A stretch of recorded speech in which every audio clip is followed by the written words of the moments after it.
என் சாமி தான் பெருசு, என் சாமி தான் உண்மை, என் சாமி தான் உலகத்தையே படைச்சாருன்னு சண்டை போட்டுக்கிற அண்ணன் தம்பிங்கள இருந்து எடுத்துக்கிட்டு, தெரு சண்டையிலேருந்து எடுத்துக்கிட்டு, நாடு சண்டையிலேருந்து எடுத்துக்கிட்டு, ஏன் உலக சண்டை வரைக்குமே போறவங்க, எந்த தெய்வம் வந்து தடுத்து நிறுத்துதுன்னு மட்டும் சொல்லுங்க.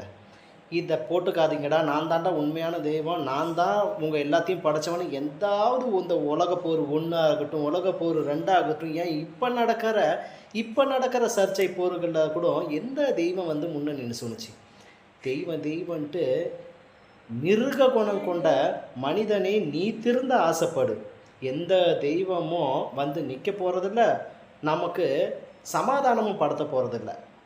அத மனசுல வச்சுக்கிட்டு சந்தர்ப்பத்துக்கு ஏத்த மாரி வாழ்றவனே, மனுஷ பிறவியா வாழ ஆசைப்படு. மிருகமாவும் வாழ வேண்டாம், நீ தெய்வமாவும் வாழ வேண்டாம். இத எல்லாரும் உணர்ந்தா நல்லா இருக்கும்.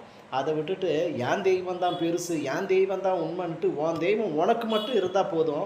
அத வச்சுக்கிட்டு நீ ஒழுக்கமா நட. ஆனா, மத்தவங்களுக்கு துன்புறுத்துறதோ, மத்தவங்கள கஷ்டப்படுத்தியோ உன் தெய்வத்த நீ உயர்த்தி காட்டணும்னு ஆசைப்படாத. அது எந்த தெய்வமும் விரும்புறதில்ல. விரும்புச்சுன்னா அதுவே வந்து சொல்லியிருக்கு இந்நேரம். நான் தான்டா உண்மையான படைச்ச தெய்வன்ட்டு. சண்டை போடாத இருங்கடான்ட்டு.